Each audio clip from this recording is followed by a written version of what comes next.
You know, if you like red wine with lots of dark fruit, plums, maybe some cinnamon spices and vanilla, then you're going to want to drink more Zinfandel. I'm going to give you my favorite Zinfandels, whether you want to spend $15 or $50. It's time that we make Zinfandel great. So Zinfandel is a bold red wine. It's loaded with fruit. It's typically loved for its jamminess. Hi, Eddie. This is Eddie. Not supposed to be here. Is jamminess a word?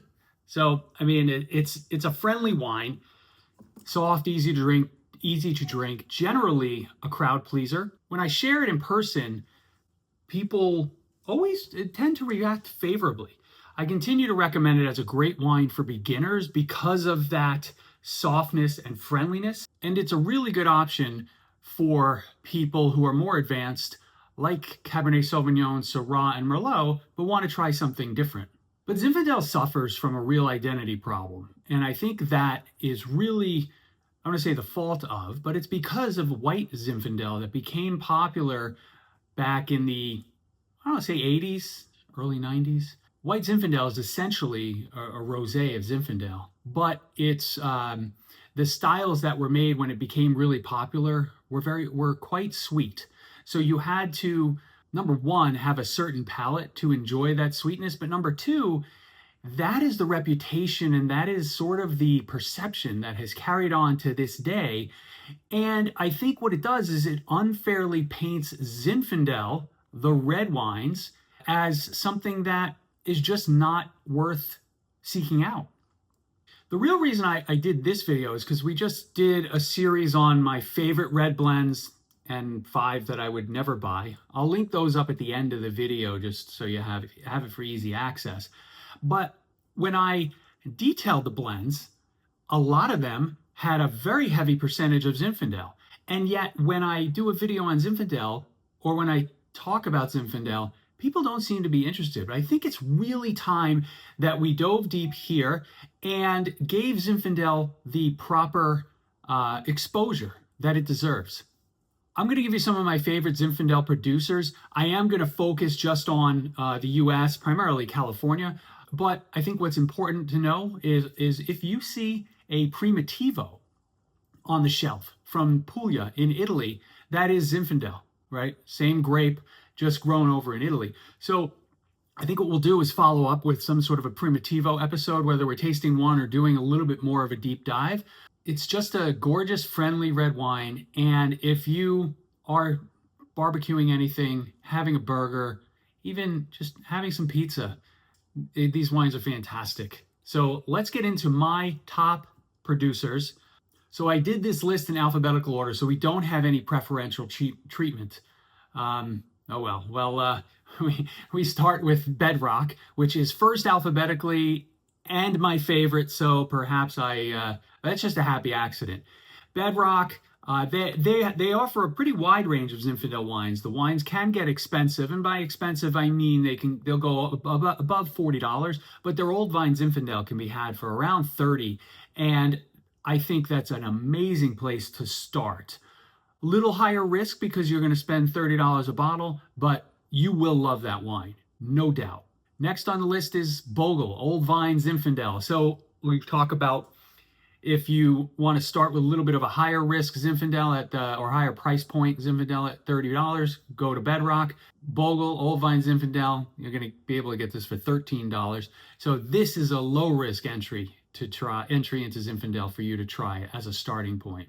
Carlisle makes, again, a lot of these producers make a wide range of Zinfandels, but Carlisle's Dry Creek Valley, this is again sort of in the Bedrock range. It can be in the high 30s, perhaps even 40, but a gorgeous wine always, all the time. Klein Cellars, they do a Lodi Zinfandel that you can get for under 15. Really nice, dark jammy fruit. I'll put this would actually be good to do a side-by-side tasting with Bogle because they're both right in that same range and both bring a ton of value for the price. Courtney Benham Exploration Series, they have a few wines that I've seen, a few Zinfandels that I've seen. I think they're available in Total Wine as well. all under $20, really good options. Tend to be a little lighter and fresher than some of the others we've discussed so far. Dash, their California Vineyard Select, 25 bucks. And we did a video on Dash. I think it was Old Vine Zinfandel. I'll put the name here of what the wine was that we actually tasted. But that was a really nice Zinfandel. I think it was like 17 bucks at the time. Dry Creek Heritage Vines, around the $25 mark. Really great option. It's pretty well distributed. You should be able to get that. Ed Mead's Zinfandel from Mendocino. So this was part of the Capital Grille Generous Pour a couple of years ago, and I was super impressed with the wine. It doesn't seem to pop up on store shelves as much as I would like to see it, but this was like one of the favorites of the night of that event, and it was just gorgeous. So if you see Ed Mead's Zinfandel from Mendocino, a little further up north, give it a shot. Clinker Brick, we've talked about them before. They make an Old Vine Zinfandel that's just gorgeous for everyday drinking. Under $20, low risk entry point, fun bottle because it's got bricks all over it. If you want to step up, you can go with their Old Ghost, which will cost you about $35, but it does have more nuance and complexity. Ridge. Now, Ridge is famous for their Montebello Cabernet Sauvignon. They offer a whole host of different Zinfandel options, ranging from $35 to close to $100. But there are a handful that are between $35 and $45, and a Ridge Zinfandel is always a good choice, no matter what, whether it's a Vineyard Select, specific site, really, really great quality, and they have a great reputation for a reason. Sagazio, their Sonoma Zinfandel, $20 or so, always a fantastic and reliable option. St. Francis Old Vines. St. Francis Old Vines, Sonoma County Old Vines, $20 to $25.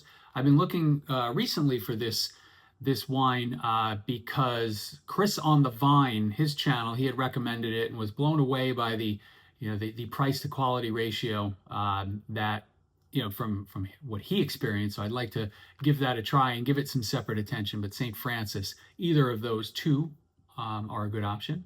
And last but not least is Turley. Turley does a juvenile. So I'm guessing the vines are younger, right? Around the $25 mark. Great starter point into their wines. And then they have an Old Vines around $30 and a Howell Mountain, several Howell Mountain based wines that are $40-ish.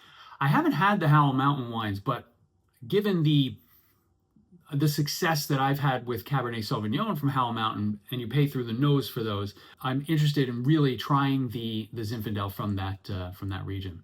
Those are my favorite producers. Like I said, Zinfandel is beautiful with barbecue, grilled pork chops, burgers, pizza, and even if you're grilling up some halloumi cheese, which we like to do in the well, I say in the summer, but at any point in time, really nice match for that stuff. One last thing to consider is to celebrate with me November 19th, National Zinfandel Day.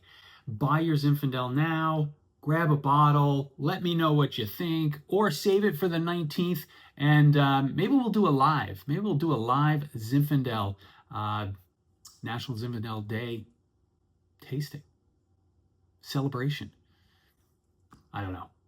It's clear that this video should end and is going to. Thank you so much for joining. I'd really appreciate it if you subscribe to this channel. I'll put a little subscribe button here. Like I said, if you want to explore the California Blend series, wines I love, wines I hate, those videos will be up here. And so again, California Blends, subscribe. It really would mean a lot to me. And I'll see you soon. Thank you so much for joining.